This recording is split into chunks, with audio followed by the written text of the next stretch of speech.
maarayaha gudaha hay'adda wadooyinka Jamhuuriyadda Soomaaliland Axmed Yuusuf Maxamed oo ay weheliyaan maarayaha ku-xigeenka hay'adda wadooyinka Jamhuuriyadda Soomaaliland oo safar shaqo ku jooga gobolka Sanaag ayaa saaka xariga ka jaray 5 kiiloomitir ee ugu horeysay wadada isku xidhaysa gobolka Sanaag iyo gobolka Tagdheer qaybteeda degmada Garadgo saaka daamirkii si rasmi loo dhigay munaasabadii xariga laga jaray 5 kiiloomitir oo ay ka hadleen maarayaha gudaha hay'adda wadooyinka maarayaha ku-xigeenka hay'adda iyo qaar ka mid ah injineerada gacanta ku haya dhismaha wadadan taliyaha ciidanka asluubta gobolka Sanaag ayaa dhamaantoodba ku nuuxnuuxsaday ahmiyadda ay wadadan u leedahay dadweynaha ku dhaqan Jamhuuriyadda Soomaaliland isla markaana dhammaanba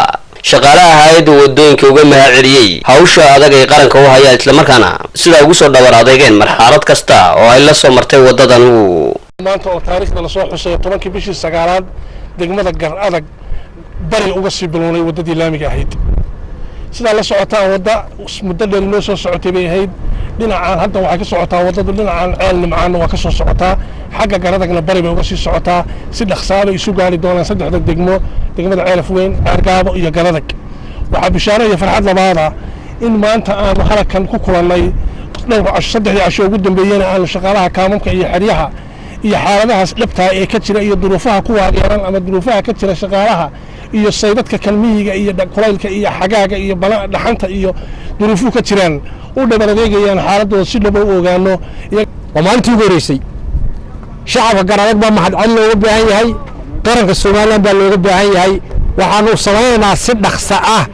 ayaa waxaanu shacabka reer Soomaaliland meel kasta joogaan aanu sheegaynaa daneeyaasha reer Sanaag ee ay dhimayso wadadan aanu sheegaynaa in degmada Gar Adag iyo degmada ceelafweyn aanu isku xiri doono 6 bilood ee soo socda waxaanu idinka baahannahay dacaayaadka hala naga daayo waxa weeyaan waana mashruuca qaybtiisa bari oo socda galbeed u socda waxa weeyaan wad degmada doorashadii saddexaad ee isku xirmaysa insha Allah biillah kariim sidii aanu horey uga dhawaajinay in qorshaha iyaga baleenku waxa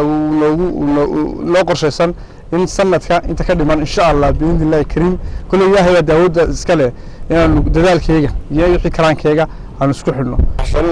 inuu nagu yimaado saarka iyo kaamamka dhexdooda oo waxaan ku noolahay iyo noloshayada iyo shaqaaluhu wuxuu ku jeefsanayo iyo wuxuu ku hurday iyo wuxuu cunayo mid walba la ogaado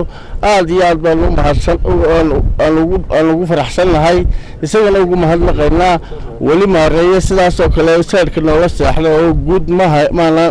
looma imanin laadiga ugu horeeyay duleedkeeda laga bilaabay ilaahay baa mahad leh وحتى وسوين إن شاء الله سويتها شغالة قولها شوقه عليه وأكتب على ديك وأنا استغان وشغب الرقابة تغان والرقابة بحثتها الرقابة وصوتها وأنا كده بحيد دوري وهذه بحيد كده أنا جينا ما يستير الدولة هذا هو حمية يصير لي غمض ولا بأي شيء حقيقة قلتي كنت شغال وعمر سيري وربعين تقرن كجمهورية الصومال قردق